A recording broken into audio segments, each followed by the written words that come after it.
मुठविरा तू, अरे पेटाव आता मुठविरा तू। सर्वांना सस्ने नमस्कार। माझा गाव माझी बातमी या सत्रामध्ये मी तुम्हा सर्वांचं पुन्हा एकदा मनपूर्वक स्वागत करतो। मित्रांनो, खूप दिवसानंतर मी तुमच्याशी संवाद साधण्यासाठी आलेलो आहे। माझ्या संवादाचा आजचा महत्त्वाचा विषय आहे की या ठिकाणी गेल्या काही दिवसांपासून फलटण तालुक्यातील विशेषतः मंगळवार पेठेतील सर्व पक्षातील काही जुने जाणते ज्येष्ठ नेते कार्यकर्ते, त्याचप्रमाणे तरुण कार्यकर्ते, वेगवेगळ्या संघटनांमध्ये वेगवेगळ्या पक्षांमध्ये काम करणारे नेते यांनी एकत्र येऊन येणाऱ्या पुढच्या विधानसभेच्या निवडणुकीमध्ये 255 फलटण कोरेगाव विधानसभा मतदारसंघामध्ये जो अनुसूचित जातीसाठी राखीव आहे, या मतदारसंघामध्ये आंबेडकरी विचाराचा बौद्ध आमदार देण्याच्या दृष्टीने एक निर्धार केलेला आहे।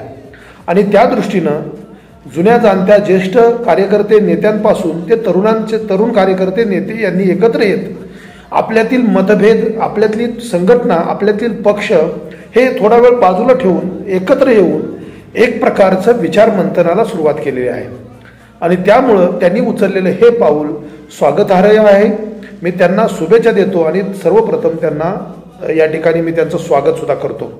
मित्रांनो, आपल्या सगळ्यांना कल्पना आहे की 255 फलटण कोरेगाव विधानसभा मतदारसंघाचं तिसऱ्यांदा प्रतिनिधित्व म्हणजे अनुसूचित जातीसाठी राखीव असलेल्या या मतदारसंघाचं प्रतिनिधित्व राजे गटाचे पुरस्कृत राष्ट्रवादी काँग्रेस अजित पवार गटाचे जे स्वतः आहेत असे दीपकराव चव्हाण या मतदारसंघाचं नेतृत्व करत आहेत। सलग 3 टर्म ते आमदार आहेत। आता ही तिसरी टर्म त्यांची चालू आहे।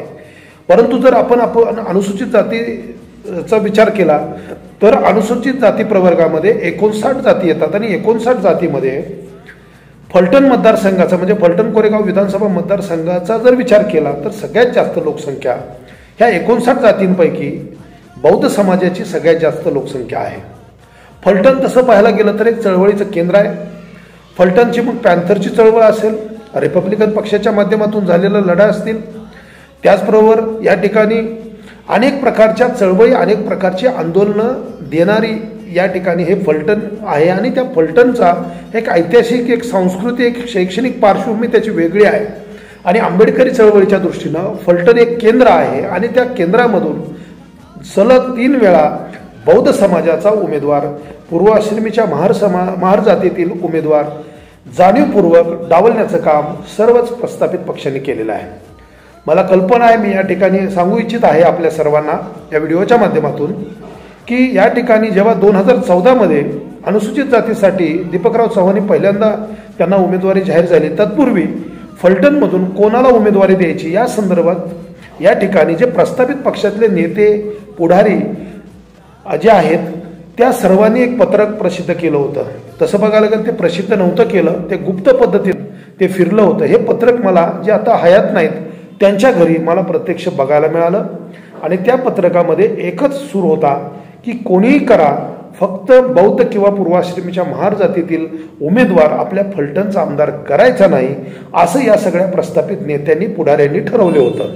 आणि त्यानुसार या ठिकाणी फलटणचं जे काय जर राजकीय संपूर्ण जर आपण रचना पाहिली तर त्या ठिकाणी त्यावेळी चिमणराव कदम आणि राजे गट हे 2 गट हे प्रबळ गट होते। आणि त्या दृष्टीनं या ठिकाणी चिमणराव कदमांच्या बाजूनं पोपटराव काकडे असतील किंवा अनेक उमेदवारांनी आपल्या उमेदवारी या ठिकाणी दिलेल्या होत्या। परंतु बौद्ध समाजाचा, पूर्वाश्रमीच्या महार समाजाचा उमेदवार निवडून येऊ द्यायचा नाही, एकतर उमेदवारी द्यायची नाही आणि दिला असला तर त्याला पाडण्याचं काम प्रस्थापित नेत्यांनी, पुढाऱ्यांनी केलेलं आहे। मला हा प्रश्न नेहमी पडतो की एका जातीला काही लोकांच्या चुकांमुळे म्हणा किंवा प्रत्येक समाजामध्ये, प्रत्येक जातीमध्ये काही लोक असे नतद्रष्ट असतात, परंतु त्यामुळं संपूर्ण एखाद्या जातीला आपल्या राजकीय हक्कांपासून वंचित ठेवणं हे कितपत योग्य आहे हे मी या इथल्या प्रस्थापित पुढाऱ्यांना किंवा सर्व पक्षीय नेत्यांना मी विचारू इच्छितो की असं या ठिकाणी जर शैक्षणिक चित्र पाहिलं, आर्थिक चित्र पाहिलं तर बौद्ध समाजाची शैक्षणिक प्रगती चांगली आहे।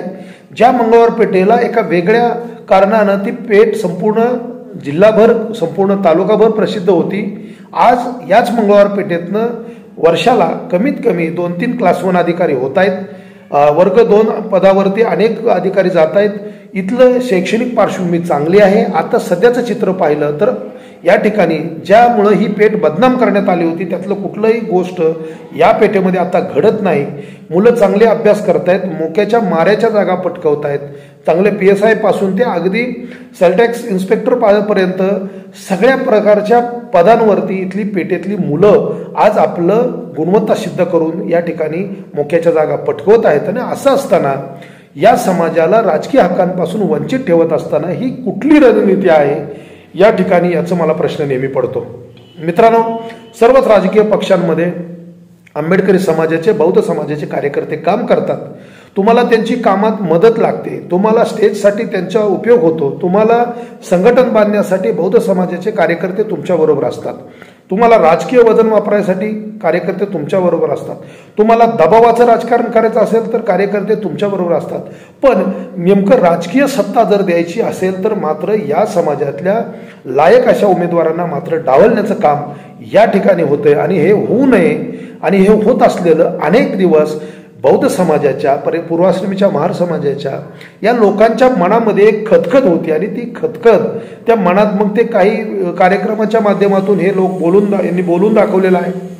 काही ठिकाणी कार्यक्रमाच्या व्यतिरिक्त खाजगीमध्ये सुद्धा यावेळेस बौद्ध समाजाचाच आमदार व्हावा अशी भावना व्यक्त केली होती. आणि ही भावना व्यक्त झालेली भावना या ज्येष्ठ कार्यकर्त्यांनी आणि तरुण कार्यकर्त्यांनी एकत्र येत मंगळवार पेठेतील सर्व कार्यकर्त्यांनी, सर्व नेत्यांनी एकत्र आले.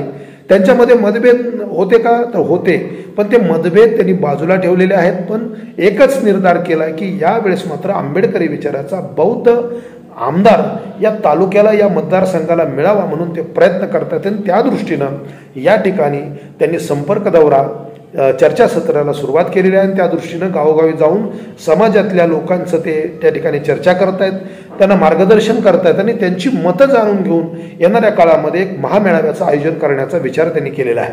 त्यामुळे ही बाब ही स्वागतार्ह आहे. कारण शेवटी बाबासाहेबांनी शिका, संघटित व्हा आणि संघर्ष करा ही जी काही भूमिका घेतली होती, आज संघटनेची गरज आहे. आणि आज आपण वेगवेगळ्या पक्षांमध्ये विखरलं गेलो असल्यामुळं वैयक्तिक नेता म्हणून, कार्यकर्ता म्हणून तुमचं भलं होतंय, परंतु समाजाकडे दुर्लक्ष होतंय. आज मुलांच्या शिष्यवृत्तीचे प्रश्न आहेत, आज आरक्षण हे संपवण्याच्या मार्गावर आहे, एका बाजूला देशाचं संविधान धोक्यात आहे. आणि या सगळ्या पार्श्वभूमीवर आज समाज म्हणून, आंबेडकरी विचाराचे वारसदार म्हणून आपल्यावर मोठी जबाबदारी, आणि ती जबाबदारी आपल्याला पार पाडण्यासाठी आपले लायक उमेदवार आपल्याला संसदेमध्ये, आपले राज्यसभेमध्ये असतील, आपले त्याचप्रमाणे विधानसभा आणि विधान परिषदेमध्ये पाठवणं हे गरजेचं आहे. आणि त्या दृष्टीनं एक बोटावर मोजण्यासारखे 1-2 आमदार सोडले तर कोणीही आपल्या समाजाचा माणूस या विधानसभेमध्ये, विधान परिषदेमध्ये आवाज उठवत नाही. हे दुर्दैव आहे. आणि मग या ठिकाणी 59 ज्या अनुसूचित जातीतल्या जाती आहेत, त्यातल्या ज्या इतर जाती आहेत, त्याच्या खालोखाल मातंग समाज येतो, जो बौद्ध समाजाच्या खालोखाल त्यांचीही लोकसंख्या आहे, चर्मकार समाज असेल, ढोर समाज आहे, इतर सगळे समाज असतील, ह्या समाजाने सुद्धा विचार केला पाहिजे की आपल्याला प्रस्थापितांशी लढून आपले हक्क, अधिकार प्राप्त करून घ्यायचे आहेत. आणि हे करून घेण्यासाठी आपल्यातला गुणवंत असा, आपल्यातला विचारी चांगला शिकलेला, सुशिक्षित आणि त्याला राजकारण, समाजकारण, धर्मकारण, अर्थकारण सगळ्याच गोष्टींचं ज्ञान आहे, ज्याला राजकीय मुत्सद्देगिरी जमते असा एखादा चांगला उमेदवार देण्याची गरज आहे. नाहीतर प्रस्थापित यंत्रणेला नेहमी असाच उमेदवार लागतो जो बस म्हटलं की बसणार आहे, उठ म्हटलं की उठणार आहे. आणि अशा पद्धतीचा उमेदवार त्याला लागतो. मग तो फक्त विधानसभेलाच लागतो असं नाही, तो ग्रामपंचायतला लागतो, सोसायट्यांच्या निवडणुकांमध्ये लागतो, तो या ठिकाणी संसदेच्या निवडणुकीमध्ये सुद्धा, म्हणजे विधानसभेच्या निवडणुकीबरोबर लोकसभेच्या असेल, राज्यसभेच्या, अशा सगळ्या निवडणुकीमध्ये या SC ST समाजातला उमेदवार हा असाच त्यांना लागतो, जो त्यांचं ऐकेल, जो त्यांची भाषा बोलेल, असाच उमेदवार त्यांना लागतो. त्यांना स्वतंत्र विचाराचा, फुले शाहू आंबेडकरी विचाराचा उमेदवार चालत नाही. हे दुर्दैव आहे. एका बाजूला या ठिकाणी प्रस्थापित नेते पुढारी फुले शाहू आंबेडकरांच्या महाराष्ट्राचा विचार आणि या ठिकाणी प्रबोधनाची परंपरा सांगत असतात, पण दुसऱ्या बाजूला एखाद्या जातीला, एखाद्या समाजाला राजकीय हक्कांपासून वंचित ठेवतायत. तर हे व्हायला नको. आणि त्या दृष्टीनं आज या ठिकाणी पॅन्थरमधील कार्यकर्ते असतील, रिपब्लिकन पक्षातले कार्यकर्ते असतील, भारिप बहुजन महासंघाचे कार्यकर्ते असतील, त्याचप्रमाणे जे राजकीय गटतट आहेत ते सर्व गटतट बाजूला ठेवून ज्येष्ठ कार्यकर्ते, ज्यांनी गेल्या अनेक वर्षांपासून समाजातल्या प्रत्येक माणसाला न्याय देण्याचं काम केलेलं आहे, आणि ते सगळे लोक जुने जाणते ज्येष्ठ लोक, आणि त्याचबरोबर नवीन जी पिढी आहे, ही नवीन पिढीसुद्धा या ठिकाणी आपला तन मन धनानं या सगळ्या जो काही निर्धार केलेला आहे त्या निर्धाराच्या बरोबर ही सगळी पिढी एकत्र येत आहे। आणि आज लोकांमध्ये ज्यावेळेस हे लोक जात आहेत गावोगावी लोकांना भेटत आहेत त्यावेळेस लोकांचा प्रतिसाद अतिशय चांगला आहे, कारण लोकांच्या मनात अनेक वर्षांपासून ही खतखत होती, कारण एवढी लोकसंख्या असताना आणि हा मतदारसंघ अनुसूचित जातीसाठी राखीव असताना आपल्याला का डावलं जातं हा विचार त्यांच्या मनामध्ये होता। आता यानंतरच्या काळामध्ये जरी समजा प्रस्थापित पक्षाने बौद्ध समाजाचा किंवा आंबेडकरी समाजाचा उमेदवार दिला तरी अडचणी काही संपलेल्या नाहीत, परंतु एखादा चांगला लायक उमेदवार देण्यासाठी समाजानं या ठिकाणी दबाव तंत्र वापरलं पाहिजे आणि चांगला उमेदवार उभा करून त्याला निवडून आणण्याची जबाबदारी समाजाची आहे।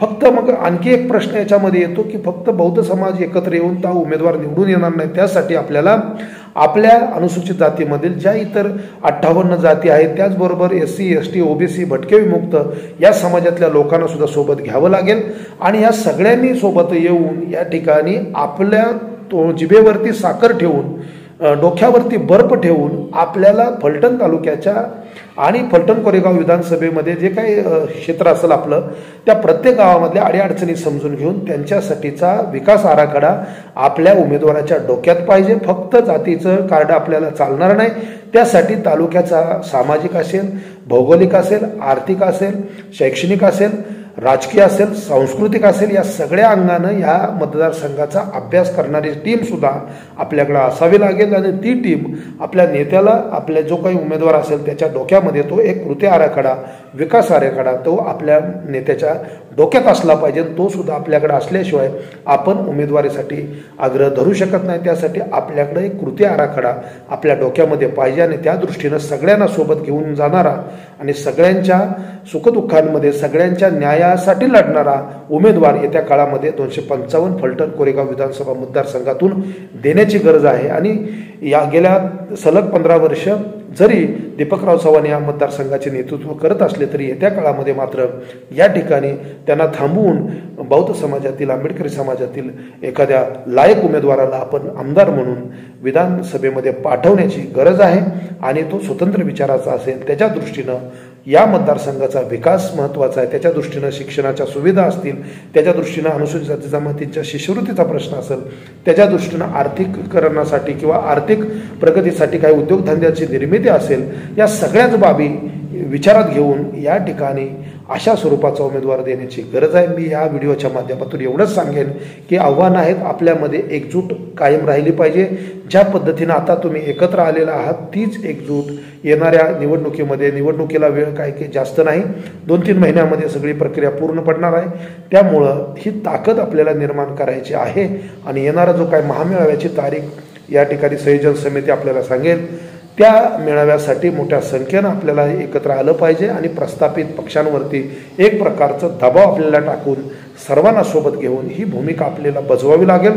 त्यामुळं या ठिकाणी आपलं संघटन फोडण्यासाठी प्रस्थापित पक्ष प्रयत्न करतील, अनेक पदं देण्याचं आमिष दाखवतील, आर्थिक या ठिकाणी तुम्हाला लालच देण्याचा प्रयत्न करतील, तुम्हाला त्या गटामधून फोडण्याचा प्रयत्न करतील, पण आपल्याला फुटता कामा नये, कारण आपण फुले शाहू आंबेडकर विचारधारा मानणारे आहोत, बाबासाहेबांचे वारसदार आहोत आणि या ठिकाणी गौतम बुद्धांचा विचार असेल किंवा या सगळ्या महापुरुषांचा विचार आपल्या चळवळीचा बेस आहे आणि तो आपल्याला या ठिकाणी न बिघडवता आपल्याला चांगल्या पद्धतीनं आपल्यामध्ये फूट न पडता एकजुटीचं दर्शन आपल्याला द्यायचं आहे।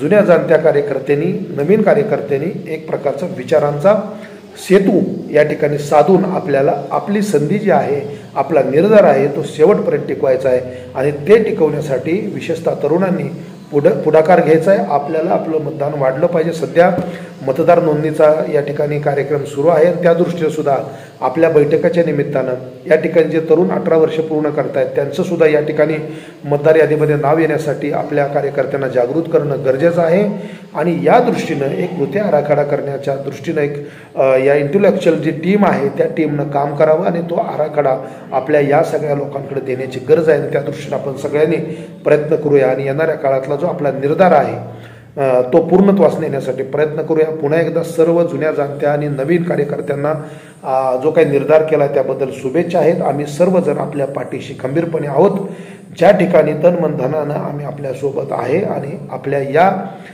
चळवळीला आम्ही कायम शुभेच्छा देतोय।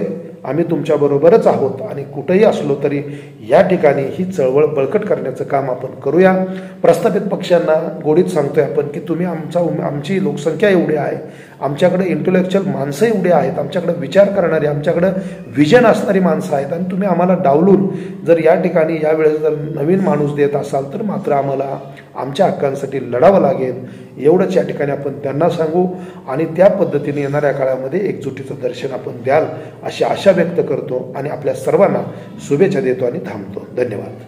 एकच निर्धार होत आमदार, एकच निर्धार होत आमदार, एकच निर्धार होत आमदार. जय भीम, जय भीम.